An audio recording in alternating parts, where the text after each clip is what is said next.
Hello one and all, and welcome to another MaxN'Mate discussion. I'm your only mate, and with me as always is me. I am the Max of MaxN'Mate. Hello. Alright, so this discussion's not going to be like the others that we do, because, okay, we're here to talk about both Justice League X RWBY, Superheroes and Huntsman. That's a long title. Yeah. Yeah, we're going to talk about both films. We're not doing it like how we usually do RWBY discussions, because if we did, we'd be here for like 12 hours. Because here's the thing, I mean, we have, can and have talked about, 15-minute long episodes of RWBY for over an hour and a half at some points. So, yeah, we're going to try and cut back. We're not going to do a play-by-play of both movies' exact events, but we are going to basically give our general overview of how we feel about, not just the movies, and their quality, but also just of how we feel about them being made and how they exist at all. And then we'll talk about the scenes we like, some things maybe we have little issues with, and, just have some fun rambling about stuff we like. Yeah, basically. Yeah. So then I guess we could just start with, holy crap, there's a RWBY and Justice League crossover. Right. That's still, I feel like we've gotten kind of used to the fact that that's a thing, but it's still because very it's happened, like, insane. how many times? Yeah, I don't know, man. As a RWBY fan, anytime they cross over with anything, I continuously always go, okay, well, I literally never saw that coming in a million years, because it just doesn't feel like the kind of thing that would happen, Yeah, okay, let's just count the franchises that they've, crossed over with or have been in. There's Blaze Blue, Persona, Under Night, and the ones they added... got added in, yeah. Just as a side note, that means technically RWBY and the Senran Kagura universes are adjacent in the multiverse, and I don't know how to feel about that. The RWBY Girls are in Smite. They are. Paladins. And Paladins. And they've crossed over with the Justice League, 3 times, technically?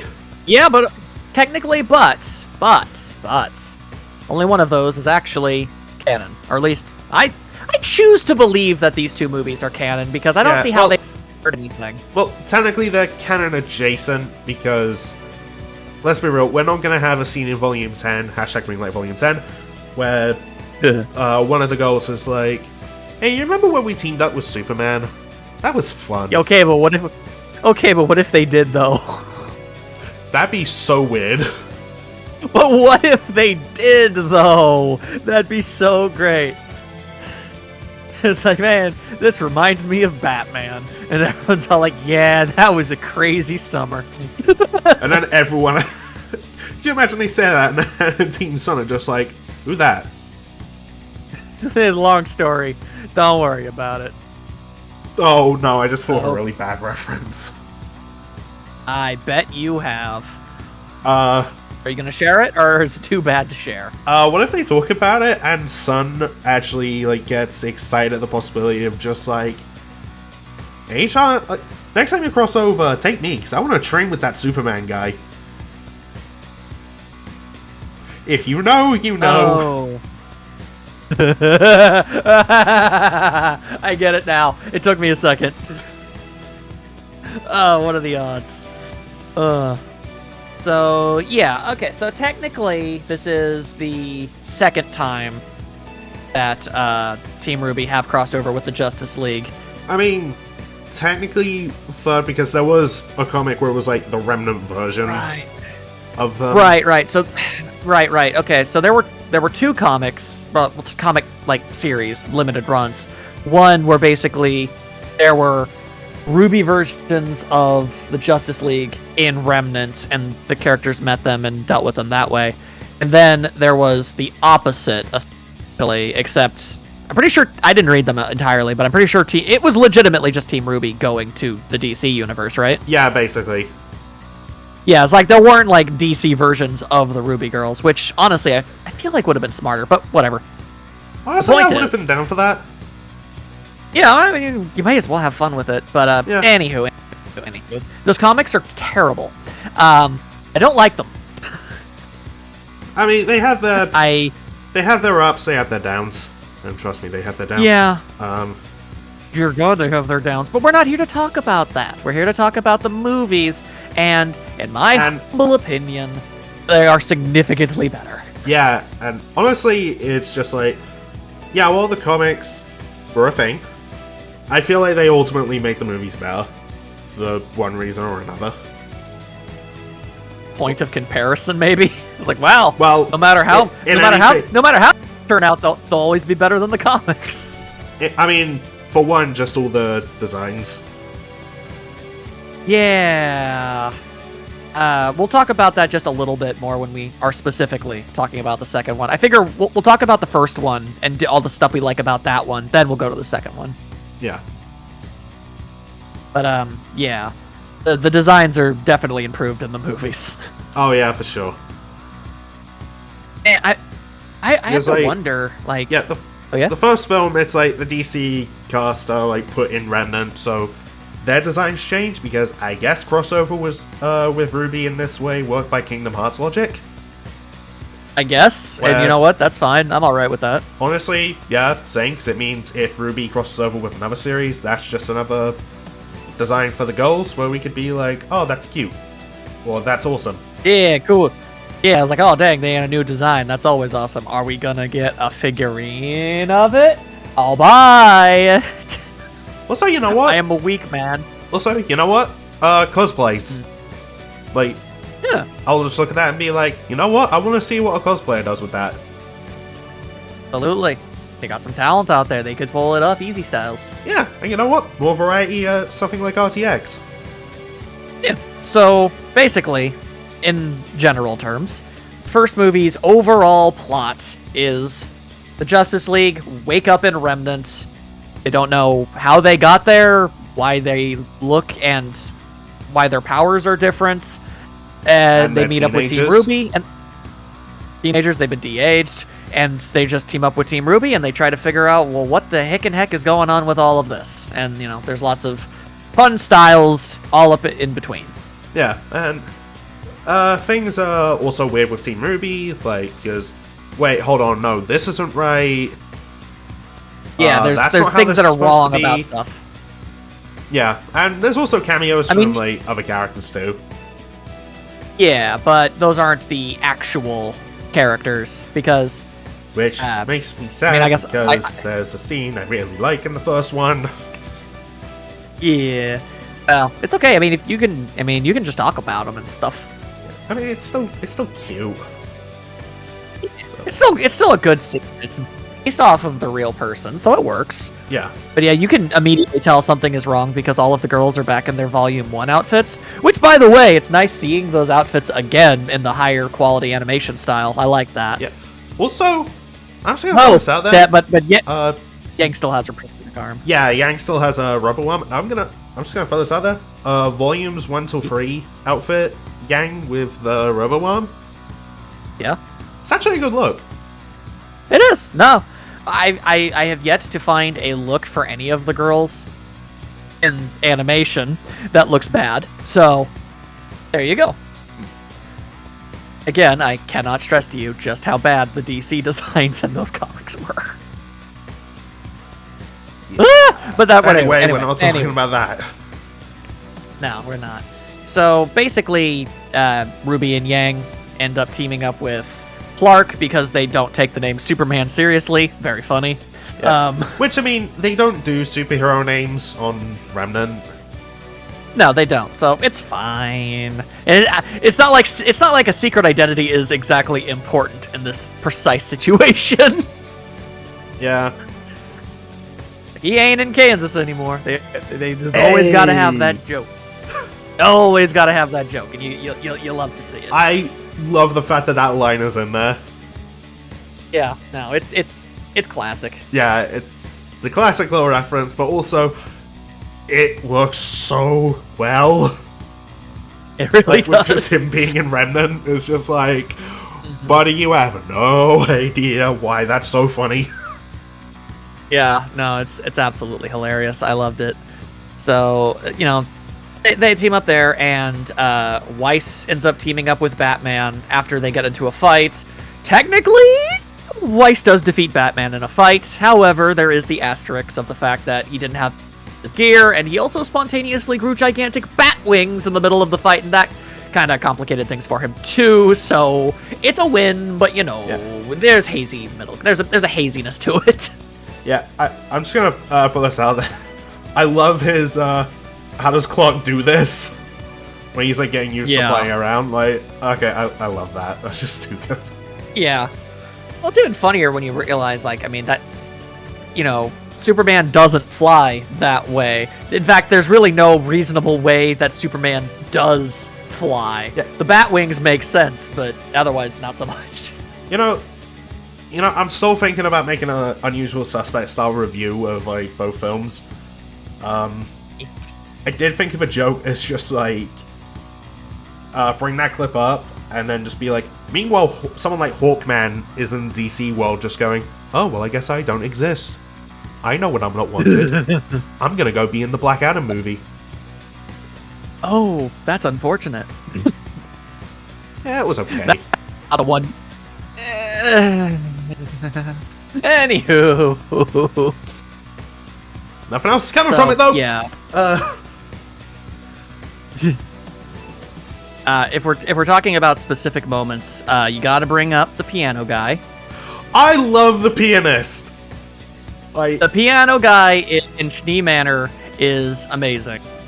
He sees a fight. Best background character by far. He sees a fight break out, and he immediately just goes all in on the backing track, and it is a sight to behold. He was into it.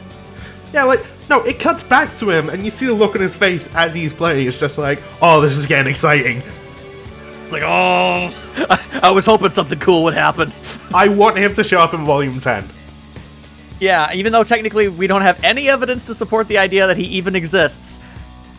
Because, we'll get to that. I don't know.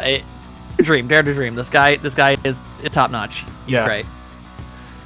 But so Weiss ends up teaming up with Batman for this one, and yes. Well, I was gonna just lead in. It was just like, meanwhile, Blake teams up with Wonder Woman. Yeah. Which so that's fun. I do want to shout out Aaron Zek and just how nuts this must have been, because she's constantly said that Wonder Woman was her first Halloween costume when she was a kid, and she would watch the show with her mom. So imagine going from that to voicing a character in a show who then teams up with Wonder Woman. Yeah, it's pretty fantastic. Like, okay, first of all, in the comic, which is nuts in itself, then a movie. Yeah. I say that the animated version is more meaningful than the comic version, if I'm being honest. It just feels more like a real event that took place. Yeah. I'll also just bring up the first meetings in the movie are the same as in the comic.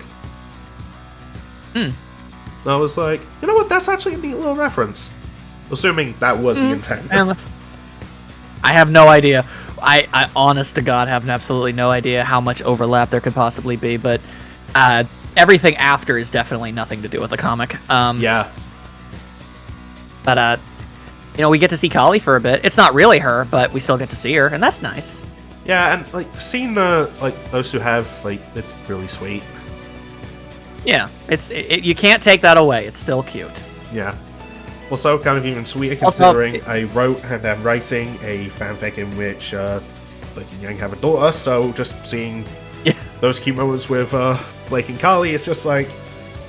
Yay! It's mother-daughter bonding. It's cute. Yeah.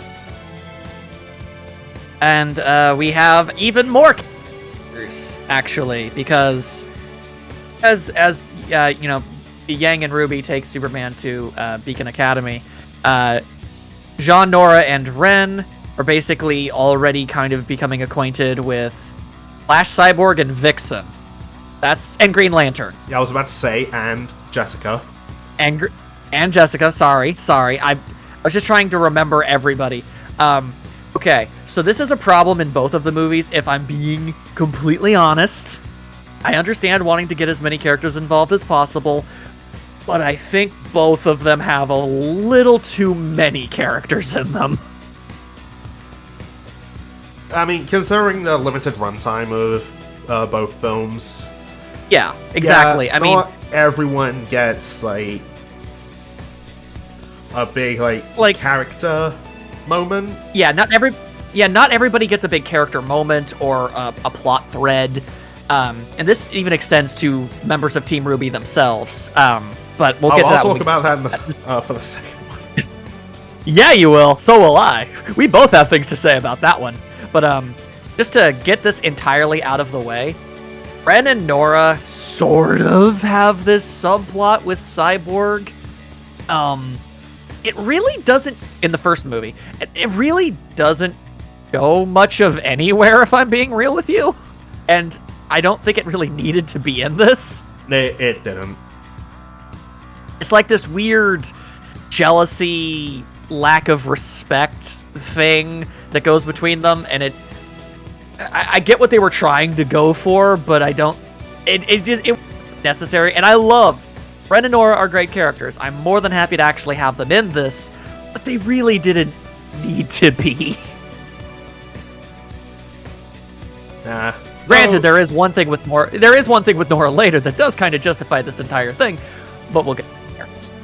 Also, in terms of like Juniper being there, like Jean and Jessica. Oh my god, their scenes are some of my favorite parts of the first film. You are more than welcome to correct me or contest me. I actually think that, bafflingly, Jean and Jessica was probably the best pairing in this movie.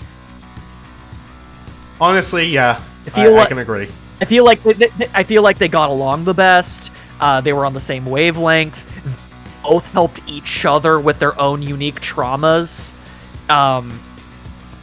Like, there was a good back and forth. I don't know. I would have never in a million years would have ever thought that Jean and the Jessica version of Green Lantern would be this compelling of a duo, but it really is. Also, the Remnant version of Jessica is adorable.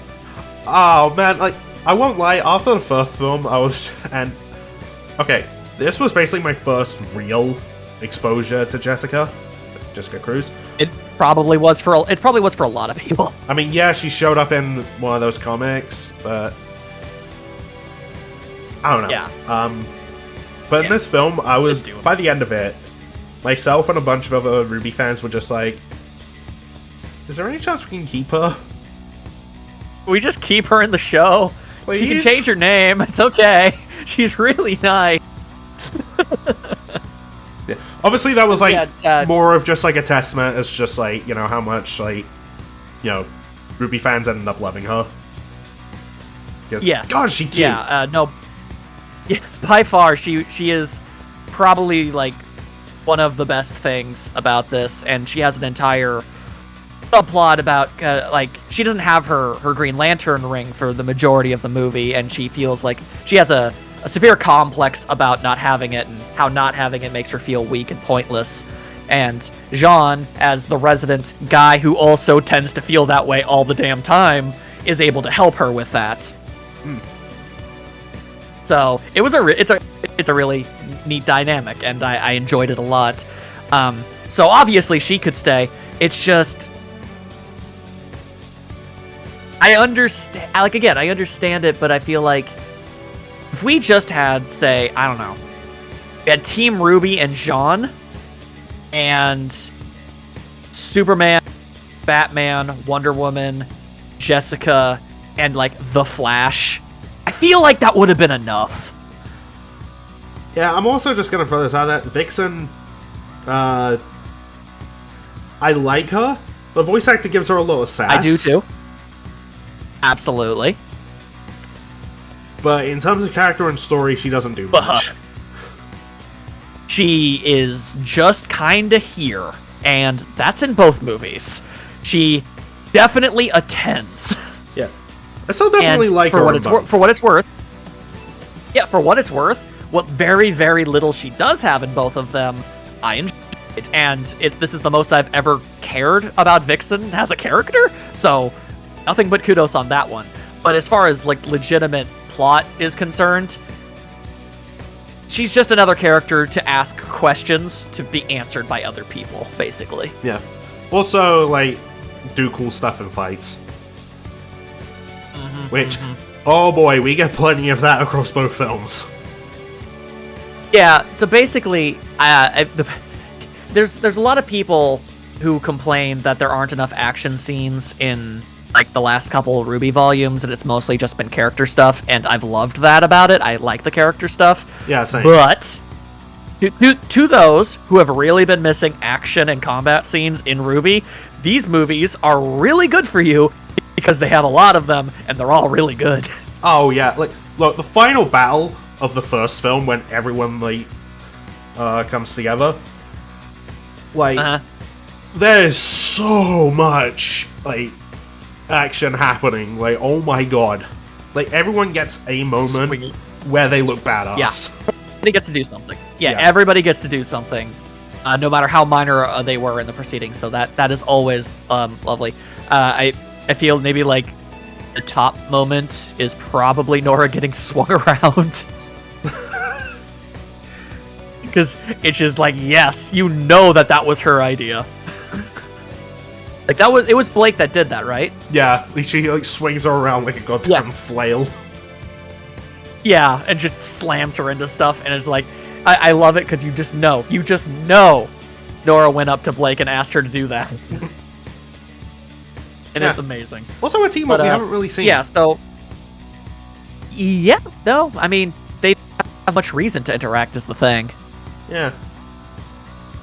But, so, yeah, basically the characters, they meet up with each other, and, they figure something out, and they're like, well, the world is very strange. Things aren't the way they're supposed to be. Ozpin is flickering in and out of being Oscar. That's certainly different. Stuff like that.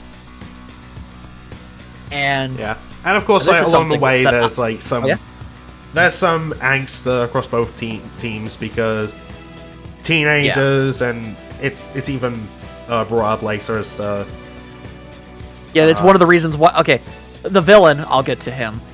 Basically says one of the reasons that they de-aged the Justice League into teenagers was specifically to mess with them mentally. Yeah, like which is why and any other things that they might have either repressed or maybe gotten over as adults. Yeah. Like with Jessica's anxiety. Yeah. It's also it basically plays into Batman's entire sub-arc here, where he feels like... Yeah, which I'll just say is better when you watch both films back-to-back. Because it is, on its own, in the first one, I'll admit, I was like, this is weird for Batman. It is weird for Batman. It's like, because Batman legitimately contemplates maybe he shouldn't go back to Gotham. Yeah, which... Okay, that's weird. I mean, again... He doesn't. Which... He doesn't. He decides not to. Yeah. Just that whole scene of him, like, thinking about it, it was just like... This is weird. To be fair, just to be fair, in Remnant, he does have cool bat wings and can do a sonic scream, and he has, like, bat senses and stuff. And that's part of it. He has legitimate superpowers in the Remnant universe. Makes him feel like he could do more. I love his detective vision, which is what I'm calling it. Yeah. You go right ahead. That's basically the semblance he was given. Yeah. So across these crossovers, he's been given different semblances. Like, in one of them, he could whistle and break glass. Which was stupid. In another, he was given precog, so basically they just made him more Spider-Man. Yeah, which is also stupid. This, however, I feel is actually a genius idea for a semblance. Yeah, I mean, the visualization of it kind of, like, just makes me think of the Arkham games. Just like Which him, I scanning refuse, the room I and, refuse to figuring believe things out. Yeah, I refuse to believe that is not a direct reference to the Arkham games. It has to be. Yeah, and he also uses it like in fights. Like there's a moment where he gets a hit on someone, but you can see that he's using his detective vision to like get the perfect opening. Yeah. And I was like, Which, I never noticed that detail before. That's really cool. Yeah, no, that's a really cool idea, and I approve of it a lot. So, basically, while a lot of the characters are just kind of, in general, sort of confused about what's going on, the characters who actually do primarily figure out what happened to everybody is the team up of Weiss and Bruce.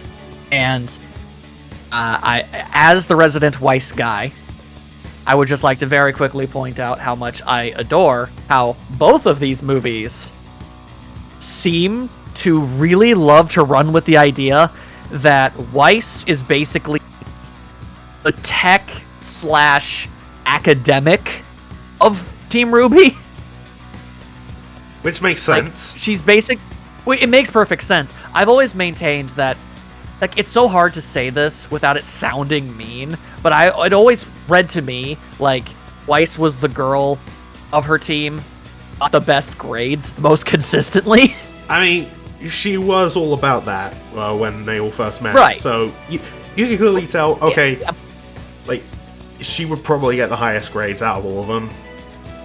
Right, but I'm not trying to say that in a way that makes it sound like I think that the other three are stupid, because they're not. It's just, Weiss is just the smarty pants of the group, and I like that because it gives her more of a niche to fill in the group, and knowing tech also helps with that a lot, and I enjoy it a lot. And he does a lot of really neat computer stuff in these movies, and I appreciate that. Yeah, like, the whole time everyone's fighting, her and Bruce are just, like, figuring out, like, what they're in. Although, to be fair, they do. The two of them do get a pretty badass fight scene in the hallway of Schnee Manor. And Weiss gets to do a lot of really cool stuff while Batman is still figuring out how the hell his powers work. I will admit, that's pretty swell. It is also a little weird not seeing Batman use a single gadget in the first film, because that's kind of his thing. But yeah, but he also literally didn't have any. Yeah, considering something that comes up in part 2, it's just like, huh. When you think about it, that kind of helps explain it. It kind of does, a little bit. Honestly, all things considered, I was shocked at how much they didn't idolize Batman. I guess I'm just so incredibly used to all fiction that includes him doing that. Yeah, this is something I've talked about with some other friends that I do a RWBY podcast with. Shout out to Robuscus and Eden. And I brought this up when we did our recording for the second movie. It's just like, both of them, they kind of put Batman in the back seat. They do. But in a way that I think isn't, like... I'm trying to think of the best way to go about this, but... It's neither insulting, nor is it, like... It's not like they don't use him. They do use Batman as a character, and they use him well. They just don't make him Bat God. Yeah, which... Yeah, I think that's totally fine by me. He has his moments, he does his things, but he's not the single greatest, most important character in the Justice League. Yeah, although, like, they do have him, like, figuring out what's actually happening. No, he's like... And he's the one who reveals the villain. Yes, but Weiss helps. Yeah. And, so yeah, the villain of the first movie is... I imagine there's one of two reactions to this character being revealed as the villain, and it's either your reaction or my reaction. Which was, who? Yes. Your reaction is, who the hell is this? And my reaction is, why the hell would they pick them? I mean, there might also be some people who are just like, oh, they went with this one? Okay. Yeah. Like, okay, that's weird, because they went with Kilgore, and Kilgore is a C-list Flash villain of all things. And basically, I'm also just gonna say this movie is like the first time I've ever heard of Kilgore.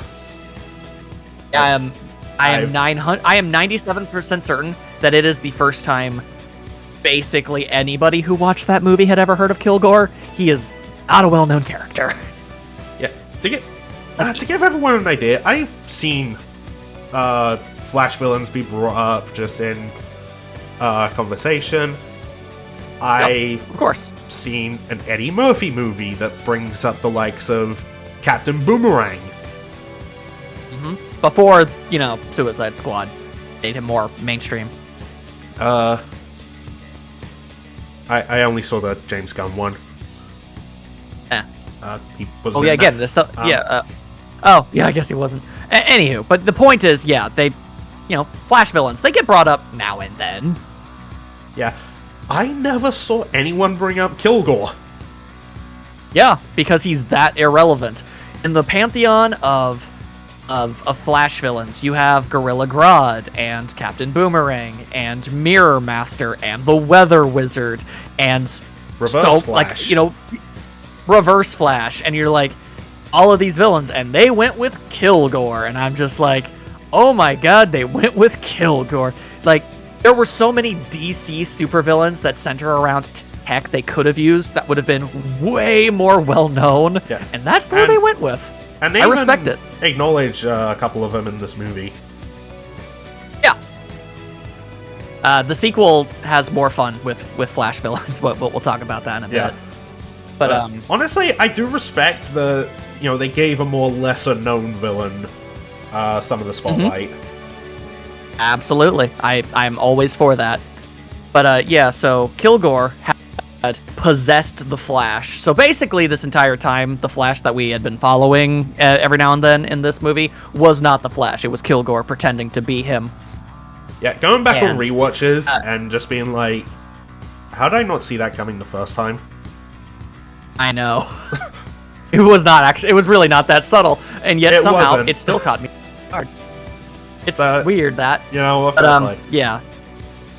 So they set up this huge, elaborate Matrix-style universe, a digital universe to trap everybody, to keep them in there, and they obviously got to fight to get out of there, and they do, thanks to the almighty power of Green Lantern's light, and that is wonderful. Yeah. Well, that and like teamwork and friendship. Teamwork and friendship and all that crap. Hell yeah. But so it was really cool. It's interesting just how much of the first movie Team RWBY spend not together. Yeah, Weiss only reunites with she reunites with Blake and Yang because they and Wonder Woman head to where Weiss and Batman are to just look to get for them. Yeah. And then Weiss only meets up with RWBY in the final battle. Yeah, so they have maybe a combined total of 3 minutes of being on the same screen together, which is always funny to me. Although, they did hug, and it was cute. Yeah. I just love RWBY's smile when she realizes, oh, Weiss is here! That's awesome! And the whole team was together, and it was awesome. And they had the huge-ass battle. Also, I would be remiss to, we've basically summarized the whole movie at this point. But, at least the first one. We kind of the first movie. But before we move on and talk about anything in the second movie, we really gotta talk about the Pyrrha stuff. Oh, that. Oh, okay. We can't not bring it up. Okay, so we had theories when we first saw that Pyrrha's gonna be in the movie. We were like, wait, hold on. And, given the trailer, we thought, wait, so is everyone getting pulled from different points in time? And this is one final fight with Pyrrha alongside them, and is there gonna be a really a sad moment where they're just gonna be like, oh, we know that she dies? Then we watch the movie. That was certainly one way they could have gone with and first time I watched it, I cried. Aww. Because, look, I miss Arcos. Okay? I know you do. I know. They were cute, and they really were. When Jean runs up and hugs Pura, and he starts, like, crying because, like, no, you can't be here. This isn't real. Like, I teared up. It's really sad, man. Then, it only gets sadder. Pura traps yeah. Jessica and Jean in some, like, closet, goes all robotic, saying, "You cannot be allowed to help the Justice League." And that's Pura. Yeah. Yeah. Wow, we went from super sweet to mad creepy. They straight up added this character into this movie for no other purpose than to torment Jean and Pura fans. Yeah, man, like... I'd have to respect it, honestly. Oh, yeah. I mean, it's always nice to see her anyway, but yeah, that was a dark context. Mm-hmm. Yeah, so Jean obviously emotionally becomes compromised by this entire thing, and Jess is able to help him through that, at least, to get to more of a stable location. That's what I meant by they probably balance each other out the best of any of the RWBY DC duos. Oh, yeah, for sure. Like, hell, I love the fight scene with Blake and Wonder Woman, like, and on the airship, which Yang is piloting, because I guess Yang's a master pilot. I guess, or at least she can keep it aloft. Autopilot maybe helps. I don't know. Oh yeah. Yeah, that whole thing is great. I love the action scene. But I will say, like, yeah, Jean and Jessica, like, bounce off of each other character-wise, like, the best in this movie. Yeah, no, they're probably the, and again, at least we in say my this. opinion. Yeah, we say this as, diehard Weiss and Blake fans, and to be fair, they both do get to do some really cool stuff in this movie. They got to fight. They got funny lines. They got good moments. You haven't even mentioned like any of the funny Blake lines. Yeah, okay, so they do something with Blake in the first film that I freaking love. So, Yang notices that, man, that Wonder Woman, she cool. She hella strong. And Blake's all, and, like, they just have, like, a tinge of jealous Blake. And there's even this moment where Yang says, "Oh, I'll go with Diana to, do this thing." It's okay. And Blake just goes, off screen, it's just Blake, "Oh, I'll go with you." And it just cuts to her, like, looking embarrassed, just like, "Oh, maybe I went too far." I keep in mind the first movie takes place before Volume 9. The second one takes place after. Yeah. This is important to take note. Oh no. So I'm gonna bring it up. Yeah. Oh, I know. Don't worry. So yeah. So I'm also there's just a jealousy play. Yeah. I like this so much better than what they did with Ren Nora and Cyborg. Like, some comments were made, like, but that was it. They very quickly moved on. Ren Nora and Cyborg, they kind of, like, lingered on it too long. They took it further, and it kept going for some reason. Nah, it's just, it didn't work. Yeah, I think Jealous Blake is just, that's how you should have done it. Yeah, well, see, the thing about Jealous Blake, too, is that not only did it not go on for the entirety of the movie, there was also no animosity about it. No. Like, nobody got mad anyone else because of any aspect of it, and they still worked together just fine. Whereas with the Ren Nora Cyborg thing, it was like they kept making snipey comments at each other, and it's just like, that's not why we're here. Actually, there is one line from Ren that I love in that aspect. When an argument kicks up, Cyborg says, "Oh, this is the most you've said to me since I got here." And Ren's just like, I don't say much to anyone. I don't know why. True. I love that comeback. It's a great line. It's like, yeah, he really doesn't. He's more chatty in recent volumes than he's ever been, and he's still not a chatty guy. No, he is not. That's just who Ren be. But, yeah, it's like, the only other characters that have any degree of conflict whatsoever would be Weiss and Batman, but That's only like it's understandable initially, but then they start... yeah, no, it's understandable at first, but they very quickly realize, oh, wait, hang on. Something's up. We're on the right side. We're on the same side. Let's figure this out. Yeah.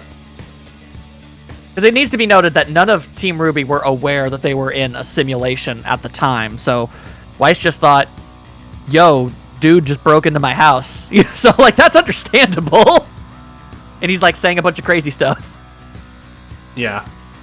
I was gonna Not need to see Jacques bring this up with but- the whole, like, Blake and Wonder Woman thing. Yeah, go ahead. There is a moment where Wonder Woman talks about, like, you know, her childhood, how she was raised to be a warrior by Amazons and Themyscira, and just, like, all her days, all her childhood was just, like, constant fighting, training. And it's something that, like, her team hasn't really had to experience, at least not in the same vein. Yeah. And Blake can relate to that because of her rough childhood, growing up as a Faunus. Indeed. And, you know, just how, like, yeah, fighting is though, like, all your life, your friends' lives depend on it, and they had a childhood. That line. The fact that I'm writing a fanfic where Blake and Yang have a daughter, Yeah. that hits me harder than it should. Me specifically. Ooh! Ooh, you hit him specifically for bonus damage on that. Oh. And I'm just like, now I just want to write more of my fanfiction and give Yen a happier childhood. It's like, I'm gonna make her so happy. Furious typing noises.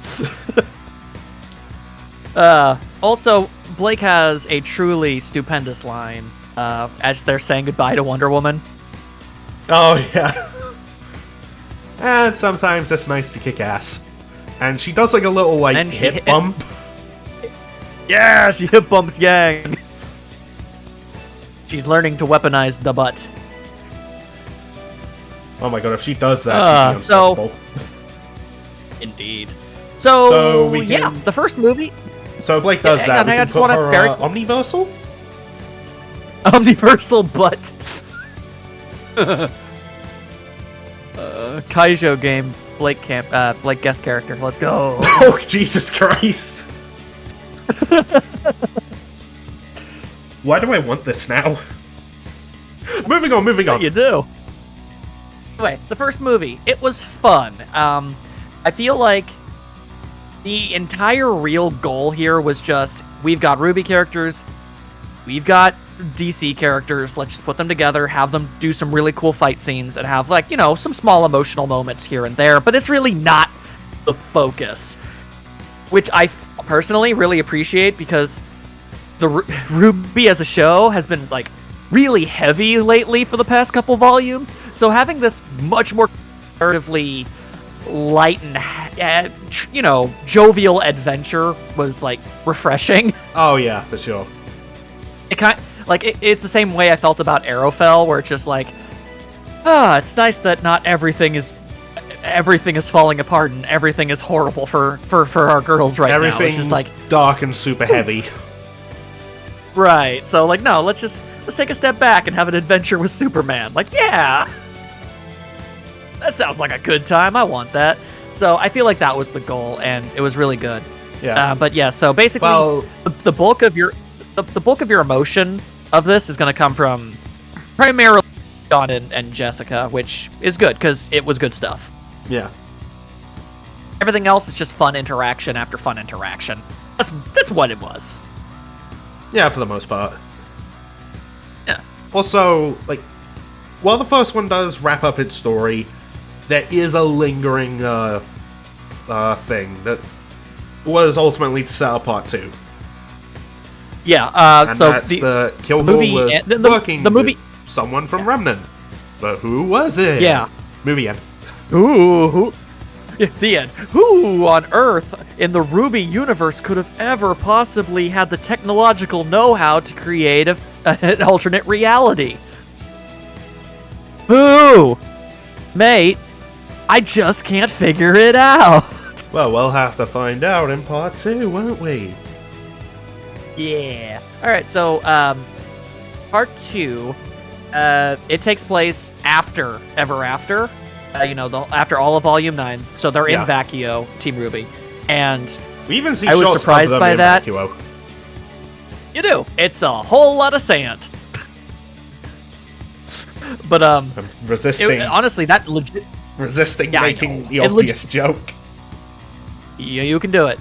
I was legitimately surprised to see that it would take place after all that. Honestly, I thought they would have just kind of made it almost immediately after what the first events of the movie, which they technically do with DC, because it opens up with the DC characters waking up and, they're back to their original signs, and they're like, oh boy, that was a crazy old adventure dream we just had. It was no dream, we just hung out with cool anime girls, and, so that was fun. And Kilgore got away, and then Black Canary's all, you might want to take a Black look Canary's at this. like... No, Black Canary comes in and says, and I'm here too! Black Canary's entire point in this entire movie is to have somebody for the Justice League to explain Team RWBY to. I mean, at least in the beginning. That's kind of all she was ever here for. Because if she wasn't there at the start, it would have just been, oh my god, Grimm are here? Yeah. And then that would have been running around through the DC universe, which is fun. Well, it's not fun, obviously, but Grimm running around the DC civilians. Jesus Christ! No, but I mean, it's everything's blowing up. This is fun, says random civilian. Shut up! No, that's not what I meant. No, what I meant is that basically the Grimm running around in the DC universe is basically the Grimm attacking Earth. So they show clips of like Grimm attacking the Eiffel Tower and crap, and that's just novelly cool. So yeah, that's just like, man, them Grimm be going over all kinds of crazy styles, and it's like, what are we gonna do about it? And then Superman's all like, we need Team RWBY, and I'm like, yeah, you do. Yeah, I mean, if anything, because they know what Grimm are. Yeah, so they have a strong leg up on things. Yeah, and they could provide insight as to who from Remnant could be working with Kilgore to do this. Yeah, they provide really good information. And, okay, so. I want to be the one to say this because, it's fun. And here's the thing. As much as I loved Volume 9, I was kind of disappointed by one small factor, and that was that it kind of felt like a couple characters' overwhelming trauma was sort of being swept aside for the sake of getting to the conclusion of the volume. But as this takes place after it becomes abundantly clear two very important things. One, RWBY is in fact not over everything that happened, and has in fact become significantly more motivated to be the greatest huntress she can possibly be, to a frankly suicidally confident degree. Yeah, I mean, I was gonna say much more gung-ho approach, but if you want to just flat out say it. I don't mince words. She's basically just throwing herself in with reckless abandon, and Yang is not a fan of that. And that's basically their little plot thread that's going to go through this thing. However, let's talk about the real stuff, the real good stuff. Okay, so here's the thing about the second movie. All right, so first movie, Weiss got to do a couple things. She did a couple cool moves here and there. She did a thing, it was neat. It was good. I liked it. Weiss gets a little mini arc inside this movie, and I love it. Yeah, she does. What? See, here's the thing about Weiss, and this was briefly touched on in Volume 9, about how, complete and utter destruction of her entire, home and kingdom that she lived in kind of, fell from the sky and blew up and is gone now. We briefly got to see her, like, kind of look at it in a reflection in the Punderstorm, and how that, obviously, she was not feeling great about that. And then when that whole merchant place got burnt down and attacked by the Nukavi, or that's not the Nukavi, it was something else. Jabberwocker. The Wendigo. The Jabberwock. I almost said the Wendigo. No. We're in Until Dawn, apparently. That'd be very different. But no, she also said that she's tired of... Team RWBY would annihilate that thing. Obviously. But, and, Weiss very casually brings up the fact that she's tired of leaving places and, destroyed. This movie makes it clear that she has actually legitimate PTSD as a result of all of this, and she is not doing great. Nah. Which is nice, because I felt like Weiss really got shafted when it came to the whole, exploring how she feels about things aspect, because... Same. Obviously, RWBY was the main focus of the volume. I completely get that. And they also used it to... Secondary... Like, the B plot was literally the bees. Yes, and even after that, you had Jean's trauma. Weiss was definitely the support player of all support players in that volume. Yeah. And as the Weiss fan, that's gonna always kind of bug me. It's like, she went through stuff too, So... this movie does actually approach on that a little bit, and it makes me very happy. It has a conversation with Klein, and we learn a little bit about, what her mother and brother and sister are up to and doing all that, and how basically it's all going to work, and, Weiss is basically spending time away from everything involved with that, and she's also aware that her dad is dead, and she's pretty much perfectly fine with that, which is, fair. Well, I mean... I was about to say, Klein's still alive. Well, you mean? What are you talking about? Yeah, there you go, because Klein's the real dad. Screw you, Jacques. But... absolutely. But... So, as she's having her little scroll conversation with Klein, some little data corrupting thingies are going over everything. And this is honestly, just a neat feat. It's established that it's been at least a few weeks, right, since they had their adventure with the Justice League? Yeah, they bring up it's been weeks. Right, so in the first movie, Weiss notices a sequence of numbers while going through things with Batman, and it's basically what kind of gives away what's going on, sort of. And Cyborg basically sends that out into the universe. I'm not entirely sure how they manage this, but the point is he sends that out, and that same number sequence flashes over Weiss's scroll, and she's all like, hey, yo, hold up, wait a second. Hold on, I just thought... And it's just really interesting that she remembers that sequence of numbers. It's like, yo, guys, the Justice League are contacting us. I just thought, could you imagine if other series got that? I imagine you're just watching another show, and then that sequence of numbers just pops up on a screen out of nowhere, and you're just like, what was that? But if you've seen these movies, you're just like, wait, they're tying... what? That would be pretty fun. Oh, please have that show up in the final season of Red vs. Blue. No, that's not a bad idea. That could happen. That'd be funny. But yeah, so they're able to get into contact with each other, and thanks to DC science and technology, getting the girls over into their universe is like child's play, essentially. Yeah. And so girls end up in the DC universe, and they get new and designs. Now's the time when we get to okay, now comes the part of the video where we gush about how absolutely amazing they look. Oh my god, they do. I've been talking a lot recently, so please, I'd like talk about as many of them as you want. Just save the obvious for me. Okay, so they will basically look like different kinds of superheroes. Like RWBY looks more like the traditional, like, spandex, emblem on the chest.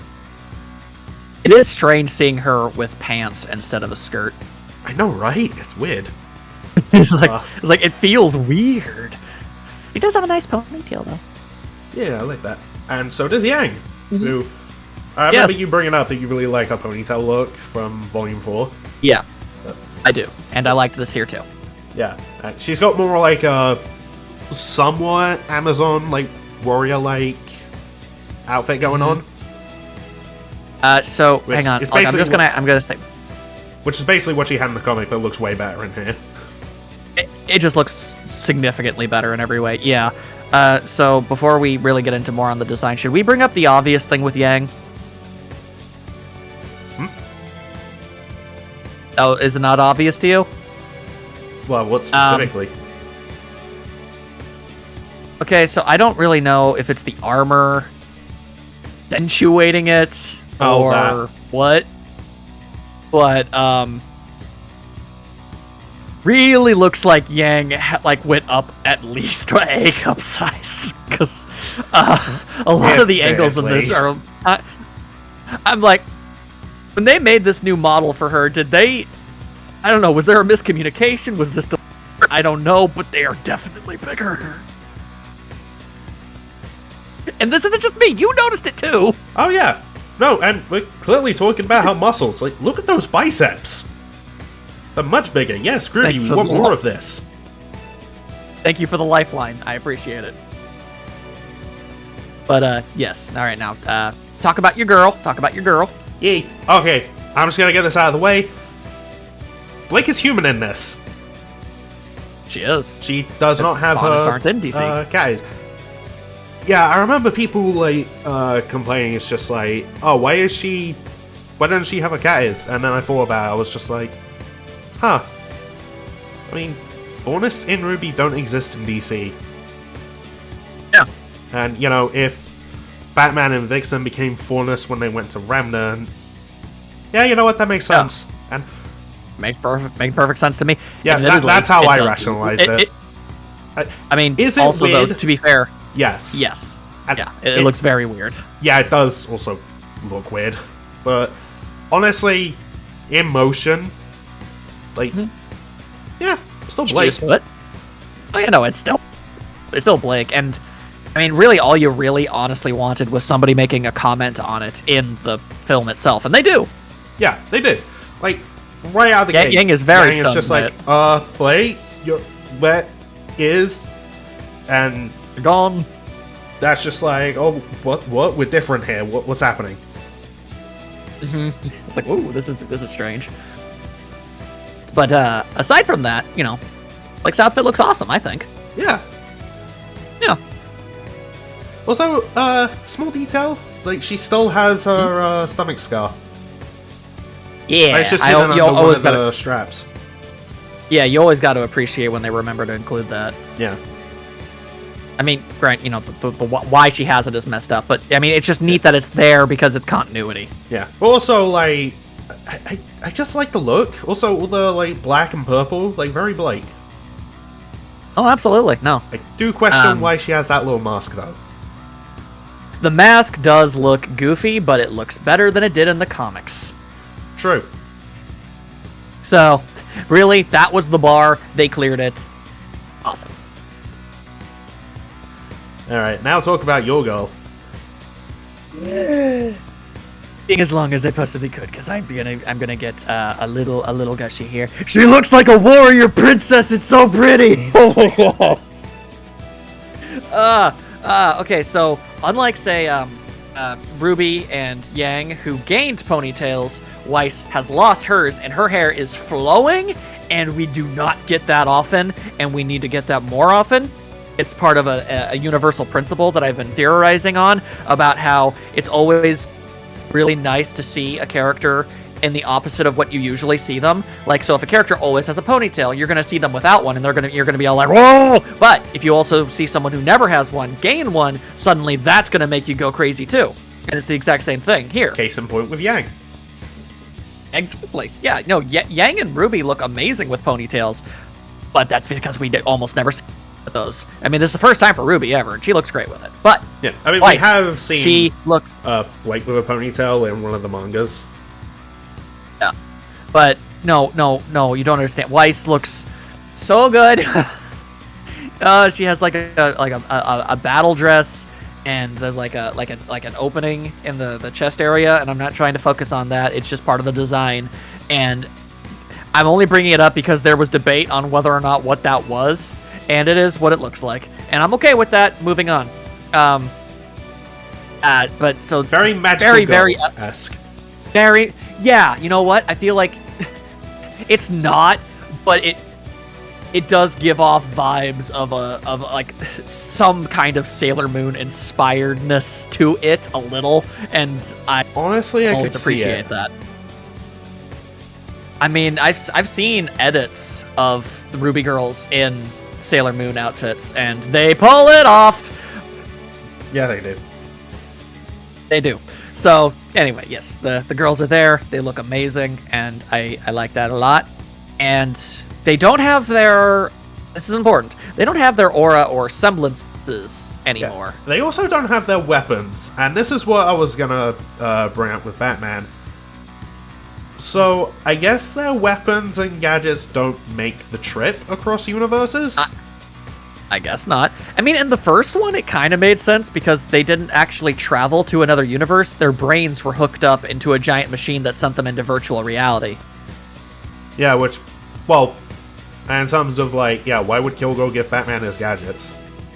Yeah, so there's a lot of reasons why he wouldn't have those there. Then again, but, why I guess he allow anyone access to anything? And he could have DH'd them in a different way, which would have made things significantly easier for them. But anyway, villain plans. But then we wouldn't have a plot. Yeah, we wouldn't have a plot at that point, my guy. Yeah. Also, it's established that Kilgore is not actually very smart, but that's besides the point. Yeah, so the girls are they get temporary weapons as they decide to go about the various locations and just try to get information, fight off the Grimm, have some cool scenes, stuff like that. Yeah. I feel like Blake cheated when she got to pick out her weapon, if I'm being honest with you. Okay, so the weapons that the girls will have, and you pointed this out when we watched the second movie together, they're all from Batman villains. Yes, they are very clearly confiscated Batman weapons. Yeah, so Ruby has Scarecrow's scythe. Weiss has Mr. Freeze's gun. Yang has, I believe it's Firefly's flamethrower? Yes, he has Firefly's flamethrower. Meanwhile, Blake has Deathstroke's bow staff and sword. Yeah, so I'm just like, man, really? You're really gonna be showing off like that, Blake? So, Blake, as I'm sure you'll be able to go into this, gets to have a really awesome fight scene with another Sea Dragon Grimm. Sea Phalon. I know, but that's what it is. Sea Dragon. I call Lancers a giant wasp, so I'm just cutting out the middle. Yeah, sorry. It's okay. But yeah, she gets to fight alongside Jess for that one, and it's really cool. And I was super happy. I'm just gonna be honest. Jessica is one of my favorites of the DC lot across both films. Yeah, no, she's pretty fantastic. I like her a lot. Yeah, you do. So seeing her and Blake team up in the second film, I was like, oh my god, I am here for this. Yes.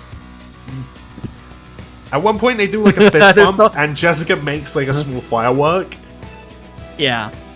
She clearly has fun with her powers, and I can appreciate that. Yeah. Where's her live action movie? Exactly, huh? Come on. She's clearly one of the better Green Lanterns. Just roll with it. So here's the thing, and this is kind of pro and con for both Weiss and Blake in this movie. So, for Weiss, she is the only member of her team to not get a superpower. We'll talk about what those superpowers are in a second. Which, okay, first I'm watching, and before the film came out, like, we saw glimpses of, like, what all the girls got, and I was like, are they saving Weiss's? Like, is that going to be, like, a big twist? Like, I don't know, maybe... Okay, it's either going to be, like, cryokinesis or just magic. And it was nothing. Yep. Weiss just does not get anything in this movie. And the Mr. Freeze gun breaks almost immediately when she starts using it. Yeah, because Weiss it's been in storage too long.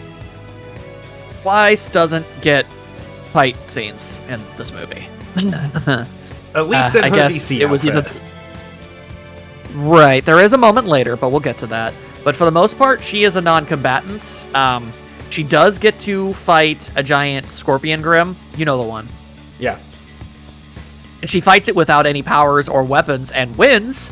So, I mean, it's not like she doesn't get to do anything. And I would like during to the times just where... throw this out there. Remember, that is the same Grim that, like, in Volume 1 took all 4 of Team Juniper. Mm-hmm. Weiss beat it by herself, without a weapon, without a semblance of powers or anything. Even an aura, so if she got hit at all, it would have been done. Yeah. Oh, that's another thing. Girls just don't have their auras. Yeah, so damage is more of a... It doesn't come up, but it is one of those things you should take note of. And it's also worth noting this is the same creature that earlier in the movie basically shanks Batman. We didn't bring that up. And we didn't even bring it up. Batman gets so, shanked by a scorpion, the other scorpion, and poisoned, just like Crow. Yeah, exact same spot too. Yeah. No idea if that was on purpose, but yeah. I'd like to think it was, but so I mentioned how in the first film they kind of had Batman in the back seat. That's the same for this one because he gets poisoned like right away. Yeah, he gets poisoned like one of the first real confrontations that he shows up in, and he spends a lot of it just kind of injured and needing rest. Yeah, but still obviously willing to go in a fight and protect Gotham. But the Justice League are like, no, you're not good to anyone if you're like injured like this. You need to take it easy. Yeah, and it's actually Weiss that ultimately saves Batman because she fought the Scorpion and managed to use a bunch of construction equipment to basically rip its stinger off to get the poison to create an ant. Yeah. Oh, I would also like to bring up the villains. Talk about well, Kilgore says to his partner, "Why didn't we use the poison on the rest of them?" And he's just like, his partner says, "They have powers, it wouldn't have worked. Besides, we needed to neutralize Batman first before he figures out our plan." Yeah, so on one hand, Batman does not get to do much of literally anything in this movie. On the other hand, I mean, that's just because the villains saw him as that big a threat. Yeah. So, I mean, it's not an insult at least. Yeah, Kilgore's partner even says that Batman is the world's greatest detective. If anyone's going to figure out what they're up to, it's him. Yeah, so getting him flat on his ass is... Yeah, that was priority one. Also, Killer Croc shows up and saves a kid. He's voiced by a professional wrestler. He doesn't do anything else in the movie, but that happened. I'll just say it's cool that that wrestler wanted to get into voice acting, and this was his first role. Yeah, and he, for what it's worth, for the very little that Killer Croc is involved, rock on. Yeah. He does have one more thing later, but it's tiny. I have a line from him that I absolutely love when he saves that kid. And the kid's like, "Are you gonna kill me?" He's like, "What? No, I'm helping, stupid."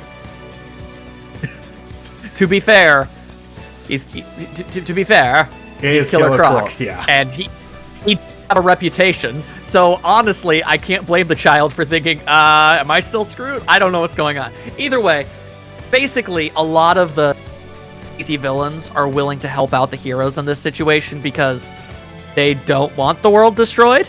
They'd like to run it. We have a couple of exceptions. Right, but very quickly before we bring that up, so hear about Killer Croc and at least Catwoman helping. And Riddler. And a couple more join, and the Riddler. And a couple other characters join later that I'll just say it now. Basically, Yang and Wonder Woman go off to a different place to help Black Canary and Vixen, and Mirror Master and the Weather Wizard, Flash villains, join them to help fight them, and Yang is less than impressed by their name. To be and that's fair, a really good scene. That was basically my reaction to finding out their names. Yeah, no, that's what everyone's reaction is when they first learn about Mirror Master and the Weather Wizard. Also, a lot of comic book characters have daft sounding names. They do. They really do. Like, it's also why I still get a laugh out of when Marvel like has a little joke about it, like with Peter and Doctor Strange in Infinity War. It's just like, oh, I'm Peter, by the way. Doctor Strange. Oh, he used a made-up name. I'm Spider-Man then. Yeah, it's like, how the hell is your actual name Doctor Strange? That's silly. But yes. So yes, some villains are willing to help out. Other villains, not so much. Cameo. Yeah, Joker and Harley Quinn, they're just relaxing on some beds, having a drink, watching everything go down, and that's their scene.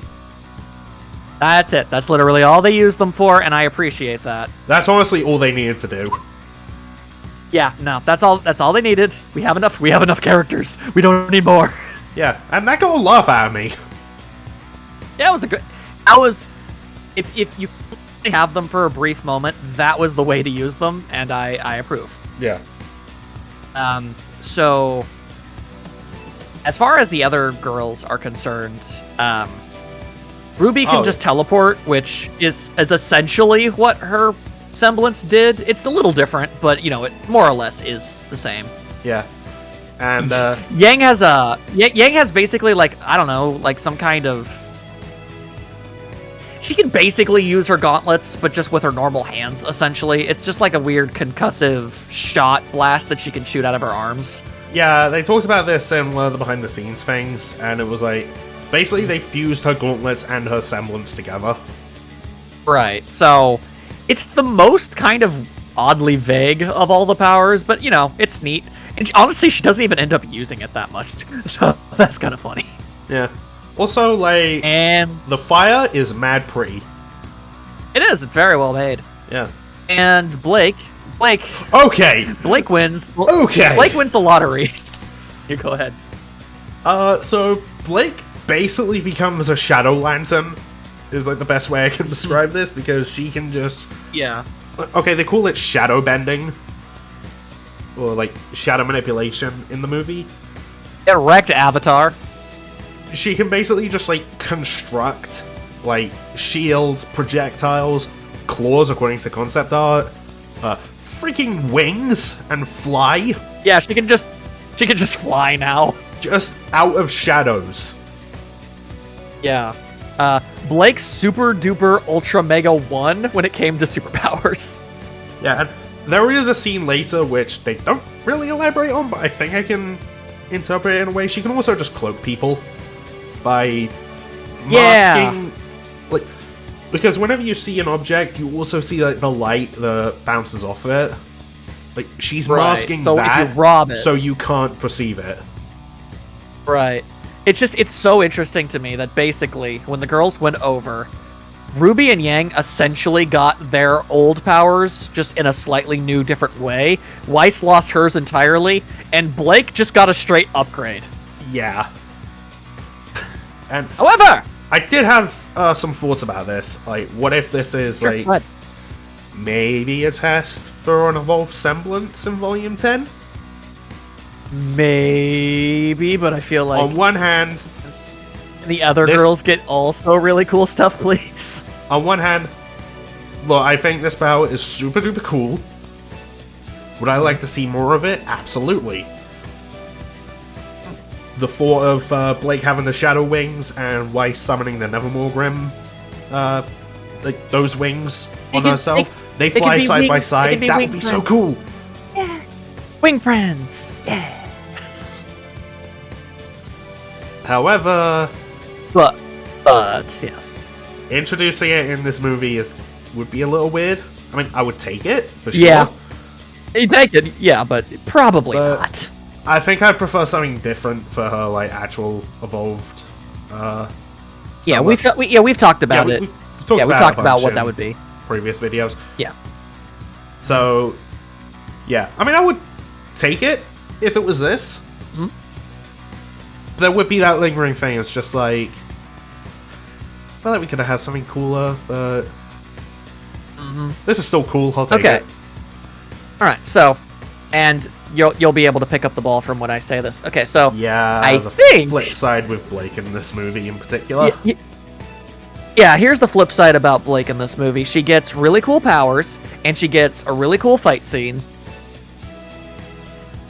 Character and story-wise, she that's doesn't it. really have much of a reason to be here. She does not do much. Ruby, Yang, and Weiss all have emotional moments with another member of the Justice League. Blake very noticeably does not. Nah, she really doesn't. She is very much along for the ride here. Every other member gets to do more. Yeah. And I know as a Blake fan, that's going to suck, obviously. But Blake has gotten a lot of attention in the past, so I think it's okay if she takes a slight backseat this time. Also, she got, like, the best superpower. She did. She really did. It's not even a contest. And she teamed up with Jessica, who I'm just like, yo, I like her a lot now. So, It's not like you got nothing. well fed enough. Yes. And you do get a little bit more of something at the end. Oh, yeah. But, also, side note, Jess actually very briefly asks if Jean is there when they contact Ruby, and they say that he's away, and she gets kind of sad about it. I thought that was cute. That was so cute. Okay, that's like... And, unfortunate... That was the biggest thing, like, going into this for me. It's just like... Wait, they're not in this? So... Oh, that means she and Jessica won't see each other. Although I do appreciate that at the very least they do mention it. They bring it up. Yeah. I mean, I feel like the biggest unfortunate aspect of the entire thing really do just kind of be I don't know how else to phrase this, but it would have absolutely been Jean's "oh no, she's hot" moment. Grown up Jess be different. Uh-oh. Oh god, It would have happened. It would have happened. AG did a comic on that, and it was so funny. Yeah. Like, yeah. red in the face. I think I left the oven on. Bye. She's confused. It's awesome. Loved it.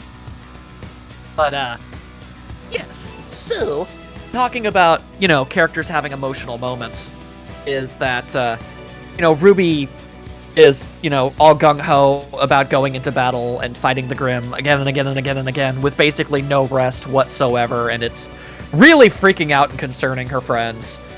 And Superman is all like, now this looks like a job for Superman. And he goes over and he tries to help her out the best he can, relate to her as much as he can. Yeah, and also just like Ruby, yeah. All the training Ruby's doing, he's just like, oh, mind if I join you? Yeah. It's like, Superman, you don't need to train. But it was neat seeing Ruby in a Justice League training simulator. That was pretty neat. Yeah. So she just keeps fighting, and eventually they do have a conversation, and Ruby does she takes some of it to heart. She does. And, okay, so if you wanted super duper sweet and adorable Ruby and Yang moments, this is a good movie to watch. Oh, yeah, and... Oh, you know what else? We talked about how unexpected, just a fantastic duo that Jean and Jessica made. Yeah. Yang and the Flash? Who saw that coming? So, to compensate for the fact that technically the Flash was... To compensate for the fact that technically the Flash wasn't even... Yes? Sorry, you just reminded me of MCU Quicksilver. Like, no, you didn't see that coming thing. Yeah, fair. But, to compensate for the Flash technically not even being in the first movie until the very end, basically, he has his own entire subplot, in this one. Yeah, the PTSD about how he's of, freaking out, Kilgore possessing him. being controlled. Yeah, he was under control of Kilgore the entire movie, and it freaking him out, and he's just running around trying to find him and stop him, and Yang is all like, hey, yo, I noticed that you're, kind of single-mindedly, obsessively trying to go after the person that hurt you. So I know a thing or two about that. Maybe don't. And it's actually really neat, because it's like, Superman helps Ruby, and Yang helps the Flash. And I think that's like a neat little, mirror sort of there. And speaking of mirrors, Weiss, hey, nice. She has a conversation with Batman. She went to Gotham, and she's like, she brings up events from the first movie. Is like, I can see why you wanted to leave, and Weiss's whole thing is that she's having a kind of a crisis of identity, because all that she was and how she became the person that she is connected to Atlas, and what it means to not have that anymore. And Batman, in his limited capacity, as he is technically dying of poison, does try to help her out as he can. And considering the fact that Weiss, helped him out before, it's actually kind of a neat, double-sided thing. I appreciated that. Yeah. And Weiss is also there's a funny moment. I can't remember exactly what Batman says, but Weiss is the one kind of running the tests on the antidote, and he's like, "Since when are you like a bioengineer or something like that?" A biochemist, and Weiss says that she's not. She's just following the things that Cyborg said to do. But it still says a lot that she was able to do any of that stuff, and that she was the one told to do it. So they managed to make up an antidote, and they inject it all up into Batman's face, and it looks like he's dying. But then in the next scene, he pops out. I was like, "Nah, I'm good." Yeah. Okay. So that was weird. That's my issue with this scene. It just feels like they cut another scene. Yeah, it feels like a scene got removed somewhere, and the others didn't get tailored to fix up the fact that scene was missing. Yeah, also, because we see Batman in intense pain, it cuts away, then he comes back, and they're like, are you okay? And then he just was like, yeah, Weiss helped. And I'm just like, well, cool, but how? Yeah. Also, it kind of felt like they were setting up, the Cyborg being corrupted. Oh, right, he sort of has that too. Cyborg's plugging himself into Grimm to, get any kind of coding and whatnot, and it's messing him up.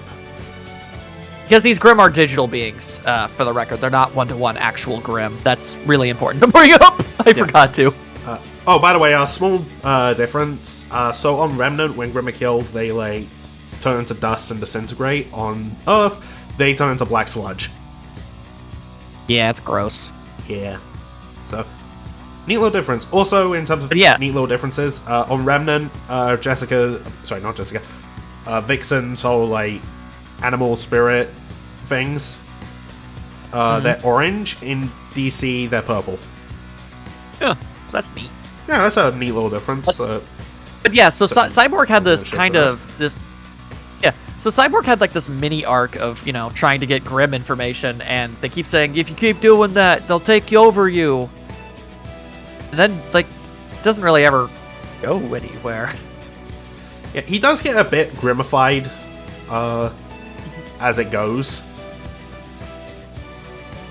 Also, just the contrast. But it never really becomes a thing. Later on, he's like, almost. There are this many kinds of Grimm. Yeah. And it's just well, that was a sudden change. Yeah, it's he's on the verge of about to be corrupted, and then just ding, everything's fine now. Oh wow. Okay. I want to see someone edit that scene, but just put an egg timer ding. Yeah, it's oh. Analysis done. Never mind, we're good. Dust his hands, oh well, goddamn. All right. Yeah, so after all that, and the way Batman was saying, I don't understand, Cyborg and we did that, and that felt like it was gonna be Cyborg's hacked by Kilgore or something. Yeah, and then he sabotaged the antidote or something, but no, he's fine. That did not happen. And in fact, Kilgore even contacts the Justice League and is all like, "Hey, yo, the guy I'm working with is a tool." Which I suppose we can go ahead and reveal that. Hang on. It is important to note, and I just appreciate this as someone who actually enjoyed Grim Eclipse, the game. they actually bring up the villain of that game as a possible option for who this could be. And yeah, I just like that. Yeah, I appreciate that as well, because like after the first film, people were speculating, oh, who is it? The two candidates were Dr. Mallow and who it turned out to be. Yeah, it's Watts. Of course, it's Watts. Yeah, it's Are you Watts. kidding me? He's voiced by He's voiced by Christopher Sabat. You think they're not going to bring him back? Forget Yeah. Which, by the way, can we talk about like just the fact that we also have Chris Sabat in this movie, Yeah. alongside the likes of Troy Baker. Yeah, it's pretty great. Like, that's nuts. Oh, it's pretty awesome though. I dig it.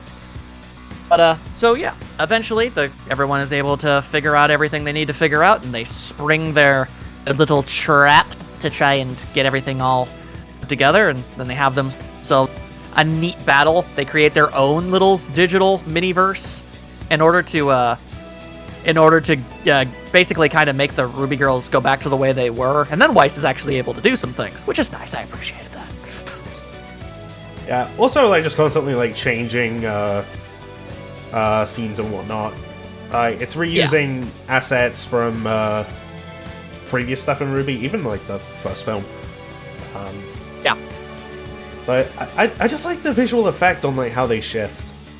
Like, it's very video. Yeah, gamey. no, it was really cool. Yeah, so they go to the open field, and then they go to like Amity Coliseum, and they ultimately end up in Schnee Manor, and that obviously rattles the ever-loving hell out of Weiss for a bit. But her friends are able to help her get through it, and she's all like, "Nah, she still has home, because her home is with them," and that is so cute. That is so cute. I love that. It's so great. I love it so much. She's grown so much. Weiss, why are you the best? Anyway, Kilgore kind of bouncing to and fro, possessing just about anybody he can to give himself an advantage. Yeah, he jumps through like a few people. He does, and you get some pretty unique fight opportunities as a result of that, such as one that Barb's always said that she's wanting to see, which is Yang versus Wonder Woman. Yeah, he jumps into Yang for a while. That's pretty cray. And which spawned who noticed? Yeah, hang on. Oh, yeah. Who noticed? Right away that Yang was possessed immediately? Yeah, there you go. Right away, all Yang said was, "Are you sure?" Blake holds a pistol up. "You're not Yang." She knew immediately, unrealistically quick, and I'm okay with it. Same. That's totally fine by me. Also, like, even when Kilgore in Yang's body is going to attack her, Blake doesn't shoot. No, she does not. Yeah. I mean, it's Weiss who summons a manticore to tackle her. Damn straight. Because Weiss do be doing awesome stuff. But yeah, no, Blake did not do a lot in that instance. And, I don't blame her. It's okay. Yeah. I mean, everyone else was able to take care of it. She does help fight Kilgore Yang. Yes. But it's just like that initial moment. Mm-hmm. It's her pause. Yeah. But, yeah, so... Dude, Flash in that moment. Like, the speech he gives. Yeah. Like... Yeah. Mad props. Absolutely. Yeah, no, that was really good. Yeah. I'm just gonna... Flash is able to get resolution. Like, I think my top 4 for the DC cast in both these films: Superman, Wonder Woman, Flash, and of course, Jessica. Yeah. They definitely had the best stuff to work with out of everybody. Everyone else was either just kind of there. I would agree with you on that. Everyone else was just more or less kind of there, and they had, a there to do stuff, but... Yeah, I mean, Cyborg was like a big help in terms of, like... He was. This plan. Yes. He was needed for this plan, and he did it great, so that's good. But yeah, the greater majority of all the other DC characters didn't really do as much. Yeah, I mean, they fought. Yeah. So essentially, Watts, before he died, downloaded his brain into a computer, which, of course he did. Why wouldn't he have done that? Yeah. And he's able to use that to, bump into Kilgore through the ether, however that works. And they teamed up and they came up with these plans. And he got himself this robot body to fight in. And then they have a big old tussle. And it's awesome. Here's the thing. The whole time in the second film, he's growing a new body. Yes. So, some of his body is still human. It is, yes. He's not entirely robot, no. Yeah. But he basically wears a power suit. Basically, which they do accidentally show in the trailer. They sure did. Yeah, because if you look closely enough, you can see him, and it is blurry enough you can't entirely make it out, but... True, but still, don't watch trailers, people. Just don't do it. Yeah, it's a bit of everyone a is able to... Yeah. At least Marvel, cottoned on with that instead of altering their trailers to fool people. Yeah. Just remove things entirely. Yeah, that's smarter. Yeah. But yeah, so they have themselves a big tussle, and they're ultimately able to stop the villains by getting them to turn on each other, by making Watts admit that he thinks Kilgore is an idiot, and he has a huge complex about that, so he jumps into Watts and basically neutralizes both of them. And they basically become like a Gollum Smeagol thing. Yeah, it's pretty dope. I would watch so much of that, honestly. And what I think is probably the craziest part about this, because we're more than most likely never going to get a follow-up for this, basically, the ultimate true fate of Watts is that he is now permanently fused to Kilgore inside a virtual simulation in the DC universe. That is a weird place for a RWBY villain to end up. Yeah, so I can only assume that's the last we're ever going to see of him in any context, so that's just his ultimate fate, and that is hilarious to me. And I will just also throw this out there, it was great just hearing Chris Sabat in the role again. Yes, he is always good in anything he does. Dude is just as good as a villain as he is a hero, and you appreciate that. Oh, for sure. It's crazy, it's this dude is All Might, man, whoa. I mean, I even like a lot of his lines, his whole, surrounded by incompetence in every dimension. Yeah, no, he's a lot of good lines in this. Yeah, it's just the way Chris delivers them, too. You 10 to 14 Watts fans. Yeah, you 10 to 14 Watts fans are really going to be eaten in this movie. Or if you just like Chris Sabat. Which should be everybody, frankly. Yeah. So, yeah. And then everybody they get out of there, and they're like, yep, it's all confirmed. Villains are defeated. Grimhauer kaput. Everything is good. And then they have themselves a big old group hug. Which... Except... I love. Except... Go ahead. Yeah. Okay, just gonna put this out. Except Black Canary. Which... she's in the final fight. She's in the goodbye epilogue scene. Uh-huh. But she's not in the celebratory group hug. No, she's not. Is it bad that I kind of like to imagine, say, a Hizzy sort of situation? She just walks back in, sees this, and it's just I left the room for 5 seconds! You're doing this without me? She's like, oh, sorry. And that... You feel free to join in. No, moment's ruined. I see how it is. And as we and that is the single most noteworthy thing about this this group photo. Yep. The lack of Black Canary is the only thing you're gonna hit on. Well, okay. I know what everyone wants me to talk about, so I'll just get to it. Yeah, Blake and Yang making out in the background. Yep, they sure are. We live in the timeline where they do that a lot. 2 on-screen kisses this year. Yeah, so there you go. They'll probably have more. Oh yeah, probably.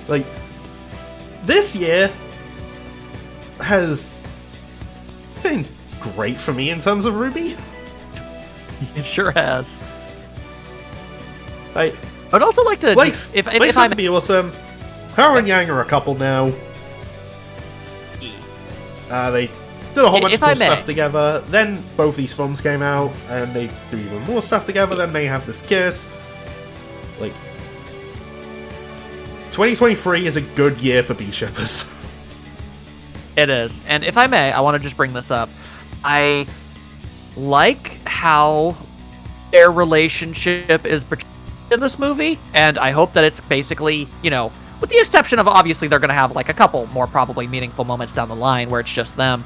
But as far as casual moment-to-moment situations are concerned, I like the way that it's portrayed here, where they're, you know, casually flirty, where it's okay to do that. It doesn't infringe on anything or get in the way of anything. It's not super duper blatant, but you can still clearly tell that they have a lot of affection towards each other. And you know, there's moments like this when they're celebrating. I feel like this is a really great way to have their relationship work in the show going forward.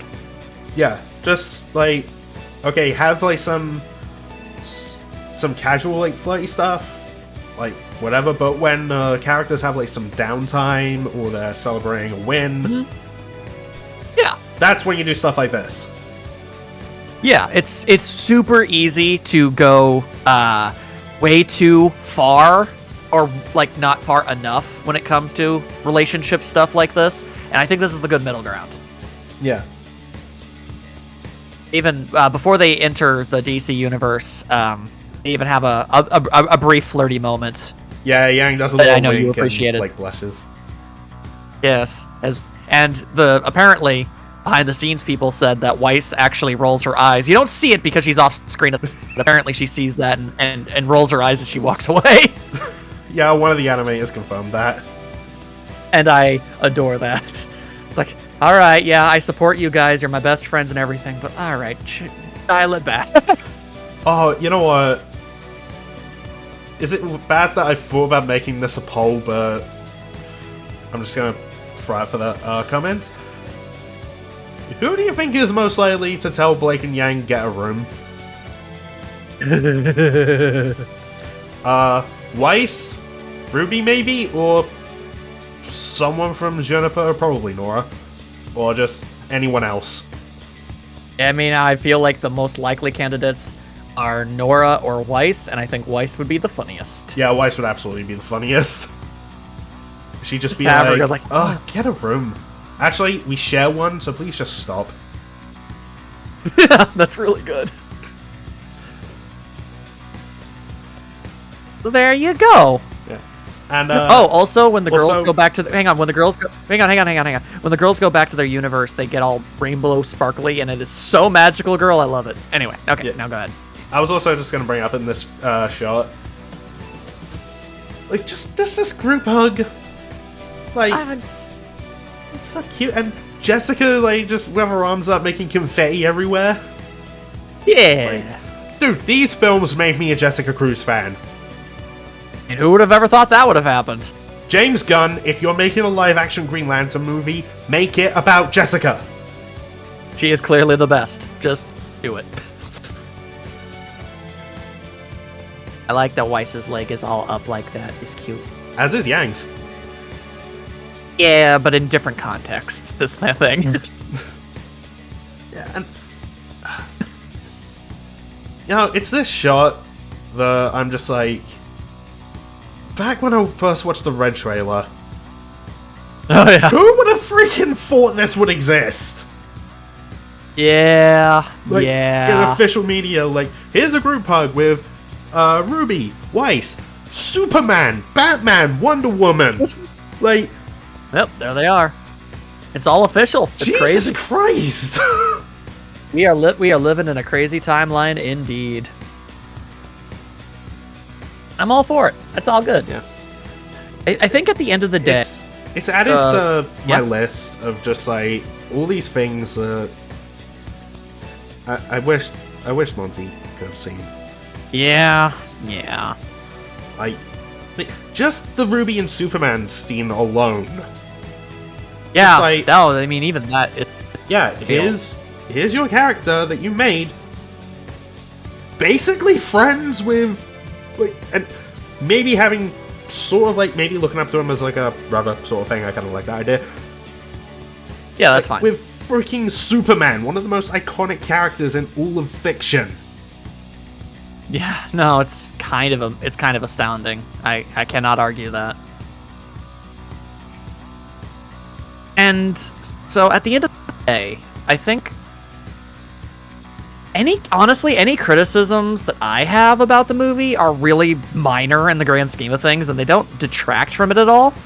Yeah, same. But I feel like a problem a lot of people had, and from when you look at anybody who complains about anything about this, is just, I don't know, I feel like a lot of people have lost their sense of fun. And like, this was made to be fun. It's a silly crossover between two different franchises, and it's just, let's have them interact, let's have them fight together, let's have them have a couple emotional moments, and it's just, no, it's not super duper emotionally deep and heavy, it's just for the fun of it, and I think it did a really great job, and I'm glad these were made, and I enjoyed them a lot. Yeah, same. Like, so, dude, I have no complaints. I have so much fun like watching both of these films. Like, yeah, there's stuff that I'm not too jazzed about in both of them, like the Ren Nora Cyborg stuff. Okay, sure, that's a thing, but it does not detract from the enjoyment I have out of the movie one bit. Oh no. I'm very happy that these were made. And well, yeah, Weiss not having powers in DC does bother me. And it bothers me much more than it does you, I'll tell you that. I'm just letting you know. Yeah. I do think it's nice, it's neat that they did that as like, you know, here's like some parallels with Batman because he went from no powers to suddenly being a super being.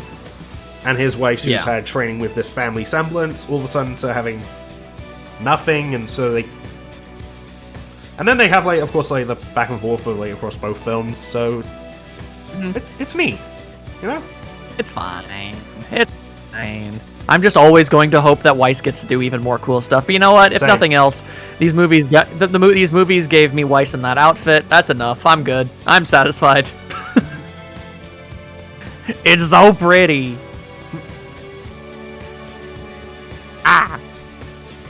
So yeah, sometimes fun movies. I enjoyed them.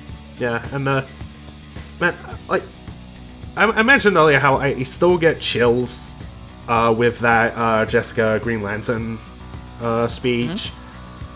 Like, I really like a lot of the like action stuff stands out to me. Like fighting alongside Wonder Woman on top of a plane, swinging Nora around like a goddamn flail.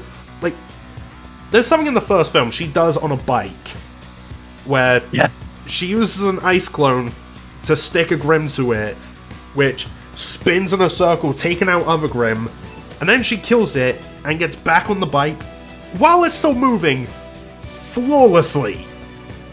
Yeah, what? Yeah, no, I adore seeing Weiss basically surf on a motorcycle for a while. It was so cool. Oh, that was so cool too. Yeah, so like everybody did get to do cool stuff. Even Weiss, who often gets a bit of the short end of the stick on a lot of these things, did get to do some really cool things. So I'm very happy. Yeah, and like most of the, well, if not all the RWBY Superman interactions. Mm-hmm. Like, those were always super wholesome. Yeah, they really were. Yeah, no, she really respects Superman a lot. Yeah. And in that team up when she uses her superpower for the first time, I love the... How did you know? Well, when you had semblances, they were like your powers, so... And he's like, huh. You know what? You're pretty smart for figuring that out. Yeah, although, man, you mentioned the Hishy thing. Like, what if RWBY was the one who didn't get any superpowers? I thought about that. It was like, oh, so that was a possibility the entire time, huh? So she would have just plummeted right into the ocean. No, she would have got scranned by that Grim. Right, so, I mean, I'm trying to think of the least dark possible option there. But, yeah, so... Well, RWBY, you know what? Superman's, like, she was right. Probably fast enough that you could have, like, flown in and saved her. No, he would have been able to, yes. Yeah. But it's still something that could have happened. Yeah. There you go. Fun times. Yeah. And Yeah. yeah, of course, like everyone gets like a chance to shine in some fight scene or another. Like, I love this scene where Batman just on top of a lamppost doesn't even flinch as a Grimm's like going to chomp him, but it's being pulled back by Vixen. Yeah. I mean, to be fair, I mean, That he's was gone up badass. against people with strong jaws. Yeah, so, like, that's nothing too new for him. Makes sense. So, yeah, everybody got to be cool. Yeah. Yeah. And it's probably going to be, I don't know when we're going to get more animated RWBY content. Hopefully sometime in the near future, but There are some This was fun things either way. that do hint we are getting something. yeah, I mean, no hard confirmation about anything, but yes. Basically, it could be Volume 10, or it could be another Ice Queendom, Maybe. which I I'll am take down any, for. I'll take literally anything. I'm not gonna lie to you. I love this show. I love these characters. I want to see them do more cool stuff. I want to see Weiss do more flips. Let's friggin' go. Also, you know what? It's just an excuse for us to do more videos. Absolutely. So while we currently don't have any idea whatsoever about what the next RWBY content is going to end up being, whatever on earth it does end up being, we'll be showing up at some point to be going on an extraordinarily long tangent all about them. Hell, we could even just do, like, I don't know, a video about basically anything RWBY related. Yeah, no, we could easily talk about anything for 2 hours. Hell, we could even speculate Fair, on, like, fair. other possible RWBY crossovers that we think would be cool. It's true. Something to think about. But for now, I say we did a pretty decent job showing off our thoughts and being happy about the cool stuff. Yeah. And while, yeah, there's some stuff we didn't like, in some parts, like, honestly, the good more than outweighs the bad in our personal opinion. And that's just me whenever I go and watch a film.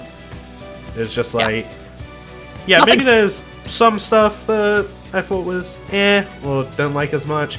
It doesn't detract from my overall enjoyment. Yeah. And these were just fun little crossover movies. And at the end of the day, that's just what crossover content is supposed to be. Just fun. Plus, at the end of the day, these movies are meant to be canon adjacent for RWBY. So, if you're a RWBY fan who didn't like these, then you could just say they're non-canon. Like, You're wrong, but a lot you of could. crossovers. You could. I mean, yeah. I mean, you'd be wrong. Or if, Entirely wrong. Or if you're a DC fan that maybe didn't like these, given the multiverse and alt timelines and alt versions that DC have, like, you can easily just ignore it. I'm gonna be entirely honest with you. I really have a hard time believing there are DC fans that picked this up that didn't like. I feel like That's honestly just how I interpret, like, any kind of, like, animated DC or Marvel thing. It's just like, yeah. No, I'm just saying. I feel like not attributing this to the history of anything. I'm just gonna accept it as its own thing. right, but I'm just trying to say that I find it hard to believe that anybody who watched this movie watched it specifically because DC content. Me watch. I feel like almost everybody that watched it was a RWBY fan, primarily. Yeah, I will admit, Like, RWBY I don't think fans anybody will who did- probably get more enjoyment out of these. Yes, because, well, quite frankly, it's more about Team RWBY than it is the Justice League. They have moments, but it's about them. Yeah, fun. I had fun. It was good times. Yeah. And we'll see you guys next time for God only knows what. But maybe we'll think of something, or maybe some new media will come out. Whatever comes first. Or maybe one of the cast of RWBY will end up in a death battle. Yeah, who knows? There'll be something new eventually. That much I can be safely certain of. Yeah. And remember, Alrighty then. hashtag Greenlight Volume 10. Unless Hope it's y'all already been enjoyed it. greenlit. And In which who knows, case, maybe do it we're waiting again. for Volume 11. Maybe you're seeing it that far into the future. Who knows? Nobody knows. Nobody knows.